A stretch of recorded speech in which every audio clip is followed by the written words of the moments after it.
Hello বন্ধুরা, কেমন আছো সবাই? আশা করি সবাই অনেক ভালো আছো। বরাবরের মতো আমি তারিফ চলে এলাম তোমাদের সবার পছন্দের আমি পদ্মজা উপন্যাসের আরও একটি নতুন পর্ব নিয়ে। আজকে থাকছে উপন্যাসটির 65তম পর্ব। তো চলো কথা না বাড়িয়ে উপন্যাসটি পড়া শুরু করি। তুষার হাঁসফাঁস করা অস্বস্তিকর ভ্যাপসা গরমে অধৈর্য হয়ে উঠেছে। পদ্মজা তখনও শূন্যে দৃষ্টি রেখে বিড়বিড় করছে। মেয়েটা যেদিকে তাকায় সেদিকেই তাকিয়ে থাকে। তুষার রুমাল দিয়ে কপালের ঘাম মুছে ডাকল, মিস পদ্মজা। পদ্মজা তাকালো। তার চোখ দুটি ফোলা আর ঠোঁট দুটি সবসময় তিরতির করে কাঁপে। তুষারের তীক্ষ্ণ চোখ দুটির দিকে তাকিয়ে পদ্মজা বলল, আমার ফাঁসি হবে কবে? এত দেরি হচ্ছে কেন? পদ্মজার কণ্ঠে ফাঁসির জন্য আকুতি। একটা মানুষ কতটা নিঃস্ব হলে পৃথিবী থেকে মুক্তি চায় তুষারের ধারণা নেই। সে তার ভেতরের মায়া লুকিয়ে গাম্ভীর্য বজায় রেখে বলল, আপনাকে যা প্রশ্ন করা হয়েছে তার উত্তর দিলেন না তো? পদ্মজা অবাক হয়ে প্রশ্ন করল, কোন প্রশ্ন? মুহূর্তে ভুলে গিয়েছে। তুষার অবশ্যই এতে রাগল না। সে আবার প্রশ্ন করল, তিনি কি পাপ থেকে বেরোনোর চেষ্টা করেছিলেন, তারপর আর ভালোবেসেছিলেন আপনাকে? আগে বলুন, পিশাচের মতো যাদের আচরণ তারা কাউকে ভালোবাসতে পারে? তুষার তার বিচক্ষণ মস্তিষ্ক দিয়ে ভাবল, ভেবে বলল, পারে। তারা কম মানুষকে ভালোবাসে, কিন্তু যাকে ভালোবাসে তার সাথে সব ভালো করে, আর যার সাথে খারাপ তার সাথে খারাপই। তবে এদের পিশাচ ছিদ্রে বাধা পড়লে তখন ভালোবাসা থাকে কিনা আমার জানা নেই। পদ্মজা উদাস হয়ে বলল, আমি সব জেনে যাওয়ার পর কখনো মনে হতো তিনি ব্যাকুল আমার জন্য, আর কখনো মনে হতো আমার সামনে স্বয়ং শয়তান দাঁড়িয়ে আছে। এই ভালো এই খারাপ, উনি উন্মাদের মতো হয়ে যেতেন।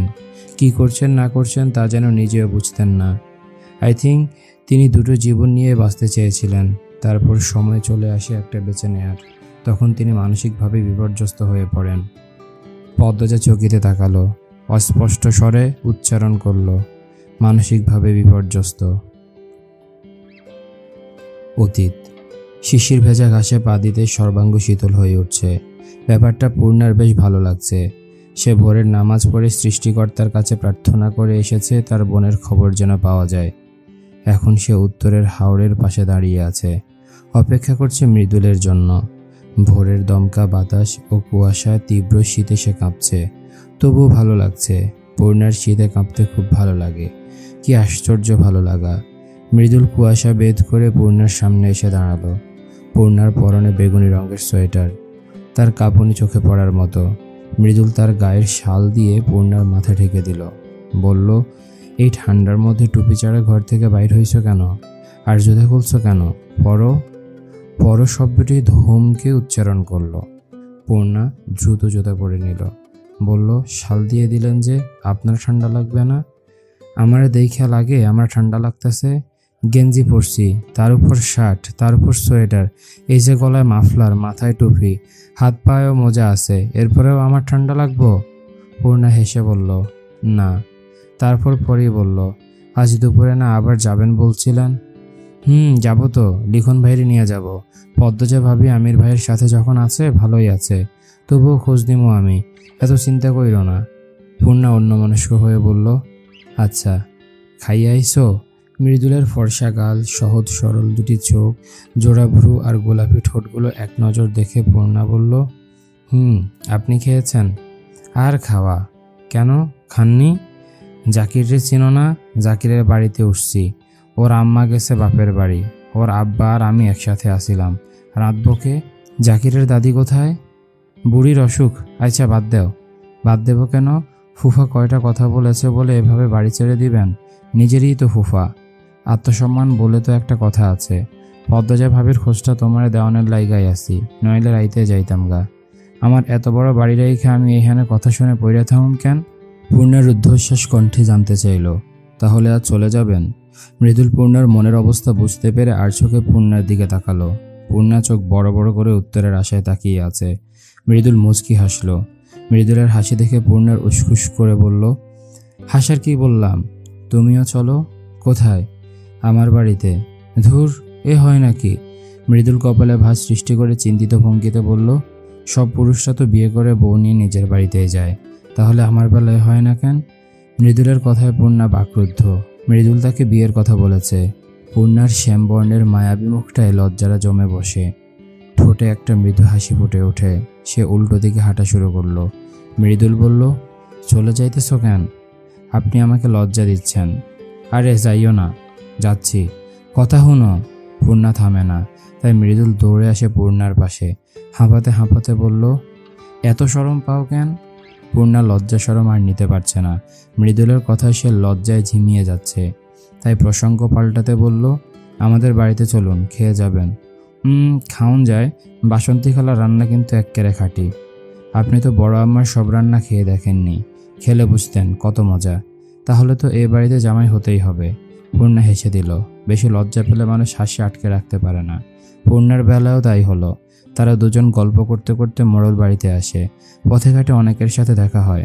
সবাই জহুরি চোখে তাদের দেখে। তাতে অবশ্য মৃদুল পূর্ণার যায় আসে না। দুজন একই রকম। তারা সমাজকে উপেক্ষা করে নিজেদের আনন্দ নিজেরা বুঝে নিয়েছে। কিন্তু সমাজকে উপেক্ষা করতে চাইলেও কি উপেক্ষা করা যায়? এই সমাজ নিয়ে বাঁচতে হয়। দুপুরে মৃদুল লিখনের খোঁজে গেওয়াপাড়ার বড় ধান খেতে আসলো। ধান ক্ষেতের মাঝে শুটিং চলছে। একটা সুন্দর গ্রাম্য গানের তালে লিখন নাচছে। মাথায় গামছা বাঁধা, পরনে লুঙ্গি শার্ট, সব বেশভূষাতেই তাকে সুন্দর লাগে, আকর্ষণীয়। দূরের পথের বট গাছের আড়ালে কয়েকটা মেয়ে দাঁড়িয়ে আছে। তারা তাদের স্বপ্নের পুরুষকে দেখছে, যার সামনে দাঁড়ানোর সাহস এবং ক্ষমতা কোনোটাই তাদের নেই। লিখনের সাক্ষাৎ তাদের ঘুম কেড়ে নেয়। মৃদুল দাঁড়িয়ে থেকে শুটিং দেখে। লিখনের খেয়ালে মৃদুল ফুটতেই সে হাত নাড়ায়। মৃদুলও হাত নাড়ালো। শুটিং শেষ হতেই লিখন আসে। মাথা থেকে গামছা সরাতেই ঝাঁকড়া চুলগুলো সূর্যের আলোয় ঝলমল করে ওঠে। সে মৃদুলের সাথে করমর্দন করে বলল, দুঃখিত তোমাকে অপেক্ষা করতে হলো। আমার ভালোই লাগতেছিল। একজন দুটো চেয়ার নিয়ে আসে। লিখন বলল, বসো। দুজন বসলো। মৃদুল বলল, ও বাড়িতে যাচ্ছি, তুমি যাবা তো? যাব, তবে আমি বাড়ির চেয়ে দূরে থাকবো। বাড়ির ভেতর বা কাছে যাব না, এটা ভালো দেখাবে না। খারাপ দেখাইব কেন? আর বলো না। একজন মজার ছলে আজ আমাকে বলেছে, আমাকে হাওলাদার বাড়িতে দেখা যায় সব সময়। কার জন্য যাই? পদ্মজার জন্য নাকি? আমাদের আগে কোনো সম্পর্ক ছিল নাকি? এমন অদ্ভুত কথা। কিন্তু গিয়েছি মাত্র 2 দিন। একজনের মুখ থেকে আরেকজনের মুখে এভাবে ছড়িয়ে গেলে পদ্মজার জন্য খুব খারাপ হবে, সম্মানহানি হবে। মানুষ মিথ্যা কইলেই হইব? তোমাকে আমি আগেও বলেছি, পদ্মজা একবার অসম্মানিত হয়েছে। এজন্য আমার খুব ভয় করে। আমার এই একটাই ভয়, মিথ্যে হোক অথবা সত্য, পদ্মজা দুর্নামী হোক, সেটা চাই না। তাইলে যাওনের কি দরকার? লিখন হাসলো, হেসে বলল, রাগ করো না মৃদুল। 6 বছর আগ থেকে আমার নামের সাথে পদ্মজার নাম জড়িয়ে একটু কানাঘুষা আছে। এখন যদি বারবার ওই বাড়িতে যাই, মানুষ অনেক কথা বানাবে। বুঝছি ভাই, রাগ করি নাই। তাহলে চলো, আমি কাপড় পাল্টে নিই, তারপর যাব। দুইজন চলে আসে হাওলাদার বাড়িতে। লিখন হাওলাদার বাড়ির চেয়ে দূরে একটা মাঠে অপেক্ষা করে। দারোয়ান মৃদুলকে ঢুকতে দিল। মৃদুল দারোয়ানের পেটে থাপ্পড় দিয়ে বলল, শালার পেটলা, এখন ঢুকতে দিলি কেন? বড় চাচাই কইছে। মৃদুল আলোক ঘরের বারান্দায় দেখল মজিদকে। সে দারোয়ানের মাথায় একটা টোকা দিয়ে আলোক ঘরে চলে আসে। মজিদ হাওলাদার চেয়ারে বসে বই পড়ছেন। এই মানুষটা মৃদুলের খুব পছন্দের। এমন সৎ উদার মানুষ সে দুটো দেখেনি। দেখলেই ভক্তি চলে আসে। অলন্দপুরের মানুষ সুখী এই মানুষটার জন্যই। সবসময় বাইরে থাকেন, হুটহাট বাড়িতে পাওয়া যায়। মৃদুল মজিদের সামনে এসে দাঁড়ালো, সালাম দিল। আসসালামু আলাইকুম মামা। মজিদ হাওলাদার বই থেকে চোখ তুলে উত্তর দিলেন, ওয়ালাইকুম আসসালাম। মৃদুল নাকি? জি মামা। তুমি বাড়ি ছেড়ে কোথায় গিয়েছো? রাতে দেখলাম না। মৃদুল মাথা নত করে বলল, আলম ভাইয়ের বাড়িতে, জাকিরের আব্বা। তুমি আমার বাড়ি রেখে অন্যের বাড়িতে গিয়ে থাকছো, এটা ঠিক না মৃদুল। আমি অসন্তুষ্ট হয়েছি। কেউ অপমান করলে কি আর থাকা যায়? শুনছি আমি, এটা খলিলের বাড়ি নাকি আমার বাড়ি। তুমি এখানে থাকবে। আজ চইলা যামু বাড়িতেও। এ তো তোমার রাগের কথা, রাগের সিদ্ধান্ত। আর কয়টা দিন থেকে যাও। ফুফার কথা রাখো। তোমার আব্বা শুনলে কি বলবেন? আব্বারে কইতাম না। যা বলছি শোনো। আচ্ছা মামা, যাও ঘরে যাও। দুপুরে খেয়েছো? না খেলে খেয়ে নাও। যাইতেছি। আচ্ছা মামা, আমির ভাই কই? আমির তো ঢাকা গেছে। কয়দিন ধরে? গতকাল বিকেলেই গেল। পদ্মজা ভাবিরে নিয়ে গেছে? দুজনেই গিয়েছে। চলে আসবে 2-3 দিনের মধ্যে। আচ্ছা মামা, গত কয়দিন আমির ভাই কই আছিল? ঢাকা ছিল। তারপর এসে পদ্মজাকেও নিয়ে গেছে। পদ্মজার বিশ্ববিদ্যালয়ের কোনো ব্যাপারে বোধ হয়। এত কি আর আমাদের বলে? তুমি এত ভেবো না, যাও খেতে যাও। মৃদুল মজিদের কথা বিশ্বাস করে নিল। অবিশ্বাসের প্রশ্নই আসে না। মৃদুল ভাবল, তাহলে দাঁড়ালো যে আমির ভাই এতদিন ঢাকা ছিল, তাই পদ্মজা ভাবিকে নিরাপত্তা দেওয়া হয়েছে, এজন্য কাউকে ঢুকতে দেওয়া হয়নি। আমির ভাই পদ্মজা ভাবির জন্য কেমন পাগল সবাই জানে, তাই এই পাগলামি মানা যায়। তারপর কোনো জরুরি কাজে পদ্মজা ভাবিকেও নিয়ে যাওয়া হয়। মজিদ মামার কথা মতো সেই জরুরি কাজ পদ্মজা ভাবির বিশ্ববিদ্যালয়ের কোনো ব্যাপার হতে পারে, পরীক্ষা বা অন্য কিছু। মৃদুল মনে মনে খুশি হয়। সে মজিদকে বলল, মামা আমি আইতেছি। তারপর বেরিয়ে আসলো। লিখনকে সব বলল, তার ভাবনাও জানালো। লিখনও মেনে নিল। মৃদুল চলে যেতে মজিদ হাওলাদার হাত ছেড়ে বাঁচলেন। আমিনার কাছ থেকে তিনি শুনেছেন মৃদুল লিখন এসেছিল, আর কি কথা হয়েছিল তাও জেনেছেন, তাই গুছিয়ে ব্যাপারটাকে সামলাতে পেরেছেন। হাত পা বাঁধা অবস্থায় বিছানায় পড়ে আছে পদ্মজা। তাকে স্বাগতম দরজা দিয়ে A1 নামে একটা ঘরে রাখা হয়েছে। দুপুর অবধি সে ঘরে বন্দি ছিল, হাত পা বাঁধা ছিল না। তারপর যখন কতগুলো মেয়ের বুক ফাটা আর্তনাদ তাকে কাঁপিয়ে তুলে বাতাস ভারী হয়ে ওঠে, তখন দরজায় জোরে জোরে শব্দ করেছে। ফলস্বরূপ তার হাত পা বেঁধে তাকে অন্যদিকে নিয়ে আসা হয়েছে। রাফেদ নিয়ে এসেছে। গত রাতের পর আমিরের সাক্ষাৎ আর মিলেনি। মানুষটা এখানেই আছে, সে কণ্ঠ শুনেছিল, শুধু তার কাছে আসেনি। আমির পাতাল ঘরের দরজার সামনে বসে আছে। এক পাশে ধ রক্ত লেখা দরজা, অন্য পাশে স্বাগতম দরজা। ধ রক্তের ভেতর 4টি ঘর, স্বাগতমের ভেতর 5টি ঘর, এ নিয়ে পাতাল ঘর। সে হাতের উপর কপাল ঠেকিয়ে কিছু চিন্তা করছে। কপালের রগগুলো দপদপ করছে। সন্ধ্যা হয়েছে কিছুক্ষণ হলো। রিদওয়ান খলিলের এখানে আসার কথা ছিল। সকালে মজিদ ও খলিলের সাথে তার কথা হয়েছে। তাদের মধ্যে কেউ আহত হলে হাসপাতালে রাখা হয় না, নিজেদের দেখাশোনা নিজেদের করতে হয়। রিদওয়ানের জ্ঞান ফিরেছে, তবে অবস্থা ভালো নয়। এতে আমিরের যায় আসে না। বেঁচে আছে তো তাকে হাসপাতালে আর থাকতে দিবে না। অপেক্ষা করতে করতে অধৈর্য হয়ে আমির উঠে পড়ে। তখন ফট করে পাতাল দরজা খুলে যায়। প্রবেশ করে মজিদ, খলিল আর রিদওয়ান। রিদওয়ানের মুখ শুকিয়ে ছোট হয়ে গেছে, মাথায় ব্যান্ডেজ, চোখ নিভু নিভু। খলিলের হাতে বিভিন্ন ওষুধপত্র, স্যালাইন। মজিদ প্রবেশ করে বললেন, তোর বউ কোথায়?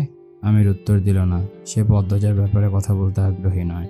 খলিল বললেন, এই সেরি কলিজাটা বেশি বড়, এইখানে আইয়া পড়ছে। আমি কইতাছি ভাই, এই সেরিরে সময় থাকতে সারাইয়া না দিলে এই সেরি একদিন আমারারে সারাইয়া দিব। বাবলুর মতো জাতখুনিরে মাইরা ফেলছে, আর আমরারে পারবো না। আমির কারো সাথে কোনো রকম কথা না বলে রিদওয়ানের শার্টের কলার চেপে ধরল। কিরমির করে চাপা সরে বলল, পদ্মজার গলায় দাগ হলো কি করে? রিদওয়ানের অবস্থা শোচনীয়। তাকে আরও কয়টা ঘন্টা সময় দিলে সে কিছুটা শক্ত হয়ে যেত। আমির এভাবে চেপে ধরাতে তার জান বেরিয়ে আসতে চাইছে। মজিদ আমিরকে টেনে সরিয়ে আনে, বলে, মারিস না, মরে যাবে। আমির তার ভয়ঙ্কর চোখ দুটি রিদওয়ানের মুখের উপর রেখে বলল, কুত্তার বাচ্চারা আমি জবাই দেব। আমির আব্বা, এখন বইয়ের প্রতি মায়া দেখানোর সময় না। মাত্র 8 দিন বাকি। রিদওয়ানকে সুস্থ হতে হবে। আমাদের সবাইকে মিলে কাজ করতে হবে। 21 জন মেয়ে 8 দিনের মধ্যে জোগাড় করতে হবে। মজিদের কথা আমিরের উপর কাজ করে। সে খলিলকে বলে এইটুকু ঘরে রিদওয়ানকে রাখতে। খলিল রিদওয়ানকে নিয়ে যান। মজিদ তীক্ষ্ণ দৃষ্টিতে আমিরকে দেখে বললেন, আমরা কিন্তু এখন বিপদের উপর আছি। কিছুতেই মন অন্য জায়গায় দেওয়া যাবে না। বিপদ থেকে রক্ষা না পেলে এতদিনের কষ্টে গড়ে তোলা সাম্রাজ্য চলে যাবে।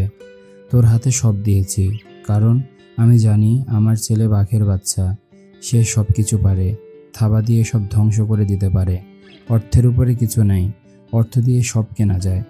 মজিদের কথাগুলো আমিরের উপর বিষাক্ত বিষের মতো প্রভাব ফেলে। মুহূর্তের মধ্যেই তার পূর্বের ধ্যান জ্ঞান মস্তিষ্ক জুড়ে বসে। পদ্মজার সাথে দেখা হওয়ার পর সে এলোমেলো হয়ে গিয়েছিল, কিন্তু এমন তো হওয়া যাবে না, কিছুতেই না। নারীর আকুতি মিনতি তার অর্থের চেয়ে সুন্দর পৃথিবী আর কিছু নেই। আমির অদ্ভুত ভঙ্গিতে ঘাড় বাঁকালো। তারপর মজিদকে নিয়ে ধরক্তে প্রবেশ করলো। ধরক্তের B1 ঘরে প্রবেশ করতে মজিদের মনটা ভরে যায়। নগ্ন কতগুলো দেহ রক্তাক্ত হয়ে পড়ে আছে। মাঝে মাঝে এক দুটো নড়ছে, গঙ্গাচ্ছে, যা তাদের জন্য চক্ষু শীতল দৃশ্য। আরভিদ এসে জানালো 2টো মেয়ে মারা গেছে। আমির ভ্রুকুটি করে জানতে চাইল, কোন 2টি মেয়ে? আরভিদ লাঠি দিয়ে ঠেলে 2টি নিস্তেজ দেহ দেখালো। আমির বলল, 2টোকে আলাদা করো, আর একটা বস্তা আর ছড়ির আমদা নিয়ে আসো। চাচারে বলবা আসতে। আরভিদ চলে গেল। মজিদ বললেন, আজ ট্রলার লাগবে? লাগবে, লাশ রেখে দিলে দুর্গন্ধ চড়াবে। আর মন্তুরে বলে দিও বড় নদীতে ফেলতে, মাদিনীতে যেন না ফেলে। শফিক বলছে কয়দিন পরপর একই নদীতে লাশ পায়, যা সন্দেহবাতিক। ওদের থানায় তদন্ত চলছে। মজিদ মহা বিরক্তি নিয়ে বললেন, মন্তুরে মনে চায় জুতা দিয়া পিটাই, বারবার বলার পরও একই ভুল করে। কয়টা ঘা দিলেই ঠিক হয়ে যাবে। রাফেদ পদ্মজার জন্য খাবার নিয়ে আসে। প্লেট বিছানার একপাশে রেখে পদ্মজার হাত পায়ের বাঁধন খুলে দিল। বন্দি দশা থেকে মুক্তি পেয়ে রাফেদ কিছু বুঝে ওঠার পূর্বে রাফেদকে জোরে ধাক্কা মারল পদ্মজা। রাফেদ এমন আক্রমণের জন্য প্রস্তুত ছিল না। 200 বছরের পুরনো পাতাল ঘরের দেয়ালে বাড়ি খেতেই মাথা চক্কর দিয়ে ওঠে। ততক্ষণে পদ্মজা বেরিয়ে যায়। পদ্মজা নিশ্চিত হয়ে গেছে তাকে কেউ আক্রমণ করবে না। আমির আক্রমণ করতে নিষেধ করেছে। তাই সে নির্ভয়ে রাফেদকে আঘাত করে বেরিয়ে আসে। এক ছুটে প্রবেশ করে রক্তে। আমিরের সাথে তার কথা আছে। সে কি চায় জানতে চায়। এভাবেই সময়টাকে থামিয়ে রাখলে চলবে না। B1 ঘরের সামনে এসে দাঁড়ালো পদ্মজা। গতকাল দেখেনি দরজার B1 লেখাটি, আজ দেখেছে। তার বুক কাঁপছে ধুরু ধুরু।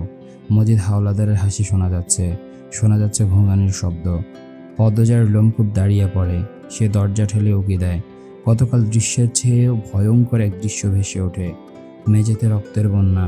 প্রতিটি মেয়ের অচেতনের মতো পড়ে আছে। তারা চিৎকার করছে না, যেন প্রাণ যাওয়ার অপেক্ষাতেই আছে তারা। মজিদ হাওলাদার লাঠি দিয়ে মেয়েগুলোর স্পর্শকাতর স্থানে পাশবিক উল্লাসে আঘাত করছে। তার চেয়ে কিছুটা দূরে দামি একখানা চেয়ারে বসে আমির কিছু কাগজ দেখছে। পাশে খলিল হাওলাদার বসে আছেন। একটা মেয়ের দেহ ছুরি দিয়ে কেটে বস্তায় ভরছেন, যাতে কেউ দেহ শনাক্ত না করতে পারে। সামনে রয়েছে রামদা 3টে। বিভৎস দৃশ্যটি যে কাউকে ভীত ও সন্ত্রস্ত করে তুলবে। পদ্মজার বেলায়ও তা হয়। বমি গলায় এসে আটকে যায়। শরীর বেয়ে একটা আগুন ছুটে এসে মাথায় থেমে যায়। সঙ্গে সঙ্গে পদ্মজার চোয়াল শক্ত হয়ে আসে। সে ঝড়ের গতিতে তেড়ে এসে বয়স্ক শয়তান মজিদকে এক ধাক্কায় ছুঁড়ে ফেলে দূরে। মজিদ হাওলাদার উবু হয়ে পড়ে যান। নাক ফেটে রক্ত বেরিয়ে আসে। মজিদ মেঝেতে উবু হয়ে পড়তে খলিল উঠে দাঁড়ায়। পদ্মজার চুলের মুঠি টেনে ধরে। সেকেন্ড খানিক পার হতে পারেনি তার আগে আমির খলিলকে থাবা দিয়ে সরিয়ে দেয়। এক হাতে জড়িয়ে ধরে পদ্মজাকে। আমিরের ছোঁয়া গায়ে লাগতে পদ্মজা ছ্যাদ করে উঠল। এই ঘৃণ্য মানুষটিকে সে এখন সহ্য করতে পারছে না। আমিরকে ধাক্কা দিয়ে সরিয়ে মেঝে থেকে রামদা তুলে নিল। আমিরের দিকে রামদা তাক করে সাপের মতো হিস হিস করতে করতে বলল, আমি কিন্তু মেরে দেব, একদম মেরে দেব। পদ্মজার গলা কাঁপছে, শরীর কাঁপছে। চারপাশে রক্তাক্ত দেহ ছড়িয়ে আছে। একপাশে মানুষের দেহের টুকরা। সে ভেতরে ভেতরে ভেঙে গুড়িয়ে যাচ্ছে। এই পরিবেশ সে নিতে পারছে না। এমন নির্দয় বর্বর মানুষ ছিল পাক সেনারা। এই কথা সে শুনেছে তার মায়ের কাছে। সে যেন পাক সেনাদের বাঙালি রূপে দেখছে। পদ্মজা অস্থির হয়ে চারপাশ দেখে। মেয়েগুলোকে কিভাবে বাঁচানো যায় জানা নেই, কোনো পথ নেই।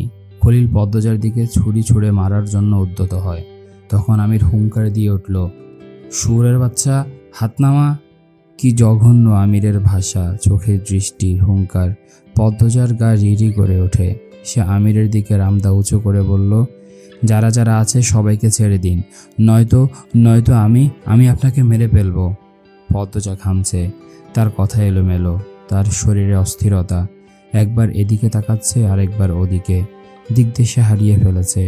কি করবে ভেবে পাচ্ছে না। তার মাথা কাজ করছে না।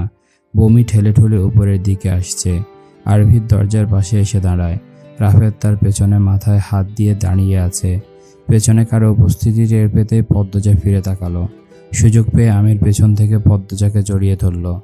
পদ্মজার হাত থেকে রামদা ছিনিয়ে নিল। পদ্মজা কিরমির করতে থাকে। মুখ দিয়ে ক্রোধে বের হতে থাকে অদ্ভুত কিছু শব্দ। আমির পদ্মজাকে নিজের দিকে ফিরিয়ে ধমকে বলল, এইবার বেশি বাড়াবাড়ি হয়ে যাচ্ছে, থামো। পদ্মজা অগ্নি চোখে আমিরের দিকে তাকালো। সে আমিরের সাথে দস্তাদস্তি শুরু করে। নিজের অজান্তে খামচে আমিরের হাত থেকে রক্ত নিয়ে আসে। ছটপট করতে থাকে। পদ্মজার গা থেকে শাড়ি পড়ে যায়। ভেসে ওঠে শরীরের অনেকাংশ। সম্পর্কে মজিদ খলিল যাই হোক না কেন, আমির জানে তারা কতটা নিকৃষ্ট। তাদের চরিত্র, চাহনি সব নিয়ে তার ধারণা আছে। তাই সে দ্রুত পদ্মজাকে শাড়ি দিয়ে ঢেকে দিল। শক্ত করে চেপে ধরল। আচমকা পদ্মজা বমি করতে শুরু করে, যা ছিটকে পড়ে আমিরের চোখে মুখে। সে চোখ মুখ কুঁচকে ফেলে। পদ্মজার শরীর নেতিয়ে পড়ে। আমির পদ্মজাকে নিয়ে A1 ঘরে চলে আসে। দুর্বল শরীরেও পদ্মজার তেজ কমে না। আমিরও হারার পাত্র নয়। তার পুরুষালী শক্তির সাথে পদ্মজা পেরে ওঠেনি। এক সময় পদ্মজা থেমে গেল। ঢুকরে কেঁদে উঠল। আমির দূরে সরে দাঁড়ায়। এ কি শুরু হয়েছে? তার এই রাজত্বে এমন বিশৃঙ্খলা কখনো হয়নি। পদ্মজার জন্য বারবার কাজে বিঘ্ন ঘটছে। পদ্মজাকে অন্দরমহলে পাঠানো সম্ভব না। পদ্মজা যেভাবে রিদওয়ানকে আঘাত করেছে তাতে আর ভরসা নেই পদ্মজার উপর। যে কোনো মুহূর্তে পদ্মজা হাতের বাইরে চলে যেতে পারে। একমাত্র সে পারে পদ্মজাকে নিয়ন্ত্রণ করতে। আর এই মুহূর্তে তার অন্দরমহলে ফেরা যাবে না। 2-3 দিন লাগবে ফিরতে। আমির মনে মনে ভেবে নেয় বাকি যে কয়টি দিন সে এখানে আছে পদ্মজাকে এক ঘরে বেঁধে রাখবে, কিছুতে বাঁধন খোলা যাবে না। আমির পদ্মজার দিকে এগোয়। পদ্মজা চিৎকার করে উঠল, খারাপ লোক, ঘেন্না হচ্ছে আমার, ঘেন্না হচ্ছে। পদ্মজা প্রবল আক্রোশে আমিরের পায়ের কাছে থুতু ফেলল। আমির পদ্মজার 2 হাত পিঠের দিকে নিয়ে শক্ত করে চেপে ধরল, বেঁধে ফেলল দড়ি দিয়ে। তারপর বিছানায় ফেলে পা বাঁধতে বাঁধতে বলল, ভুল করলে এখানে এসে, এত নাক না গলালে ভালো থাকতে, সুখে থাকতে। পদ্মজা ক্রোধে আক্রোশে ঘুরে আছে, হাত পা বেঁধে ফেললেও মুক্ত আছে। পদ্মজা মুখের থুতু দিয়ে বুঝিয়ে দিল সে আমিরকে সহ্য করতে পারছে না। আমিরের মুখে থুতু পড়তেই তার মাথা চড়ে যায়। পদ্মজা, আমাকে ডাকবেন না আপনি, পিশাচ একটা। আমি কিন্তু তোমার গায়ে হাত তুলব। আমি আশা করি না যে আপনি আমাকে মারবেন না। মজিদ আয়েশি ভঙ্গিতে বসে আছেন। তিনি পদ্মজাকে নিয়ে আতঙ্কে আছেন। মনে মনে তিনি পদ্মজাকে কয়েকবার খুন করেছেন, কিন্তু তা বাস্তবায়ন হয়তো সম্ভব না যতদিন পদ্মজার উপর আমিরের আকর্ষণ আছে। তিনি খলিলকে গম্ভীর কণ্ঠে বললেন, আমিররে পদ্মজার কাছ থেকে নিয়ে আয়। ওই মাগিরজি মায়াবিনী, রূপ দিয়ে আমার সোনার ডিম পাড়া হাঁসকে বশ করে নেবে। খলিলের কানে মজিদের কথা গেল না। তিনি রাগে ফুলে আছেন। আমির সবসময় তার সাথে এবং রিদওয়ানের সাথে কুকুরের মতো ব্যবহার করে।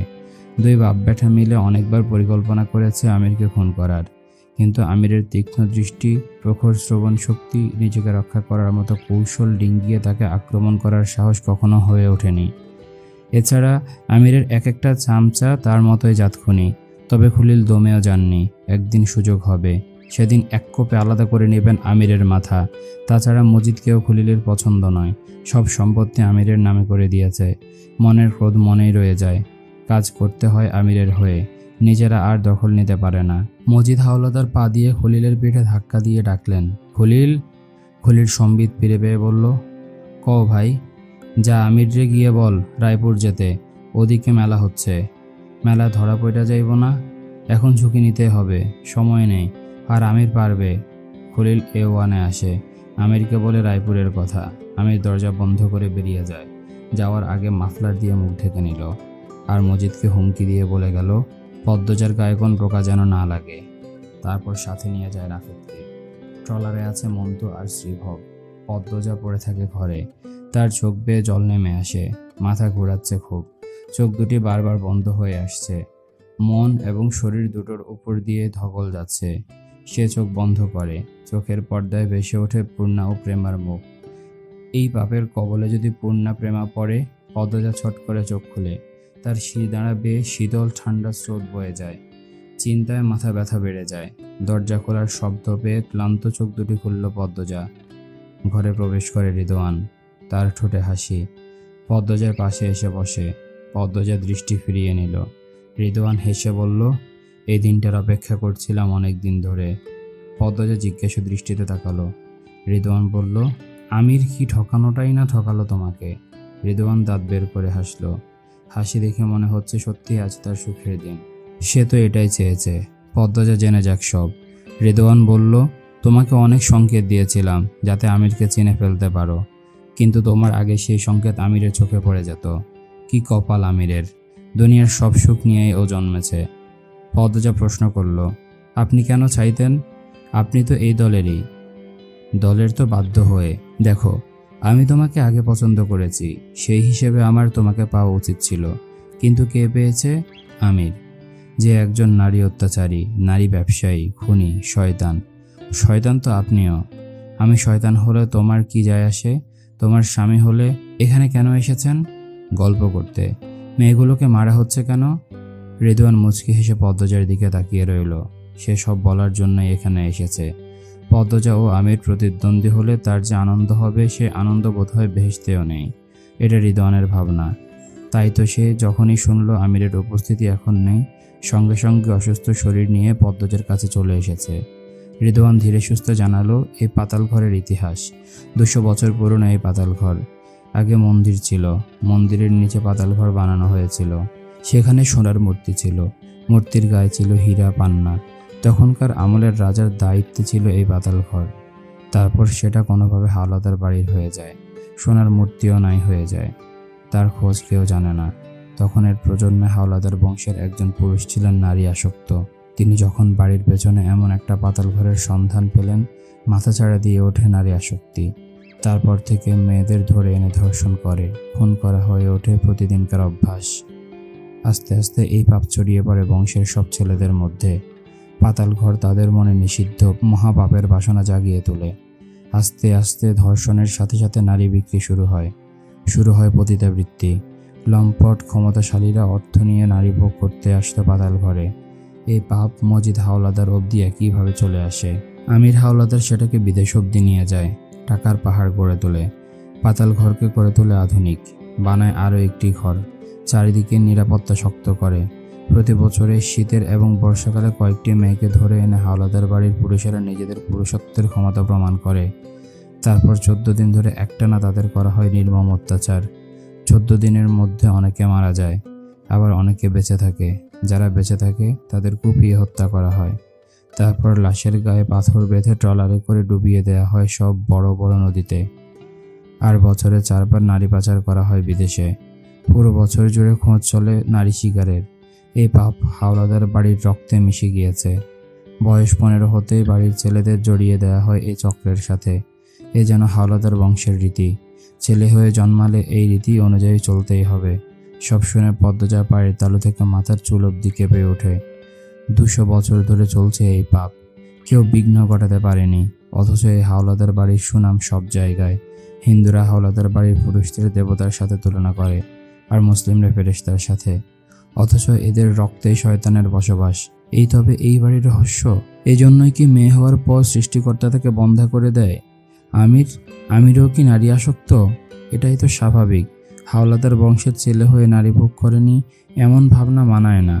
পদ্মজার নিঃশ্বাস ঘন হয়ে আসে, বুক হাঁপড়ের মতো ওঠানামা করতে থাকে। বার কয়েক ঢোক গিলে রেদওয়ান পদ্মজার অস্থিরতা টের পেয়েছে। তার পৈশাচিক আনন্দ হচ্ছে। সে খ্যাক করে গলা পরিষ্কার করে বলল, এবার চলো 6 বছর পূর্বে ফিরে যাই, সেই ঝড়ের সন্ধ্যেতে যেদিন আমির আর তোমার প্রথম দেখা হয়েছিল। এই ছিল আজকের পর্ব। কেমন লাগছে তোমাদের অবশ্যই কমেন্ট করে জানাও। পাতাল ঘরের রহস্য তো আমরা অনেকটাই জানতে পারলাম, তবে আমির আর পদ্মজার প্রথম দেখার ঘটনার যে রহস্য সেটি কি তা জানতে পারবো আগামী পর্বে। ততক্ষণ পর্যন্ত সবাই ভালো থাকো, সুস্থ থাকো। আজকের মতো আমি তারিফ এখানে বিদায় নিচ্ছি। আল্লাহ হাফেজ।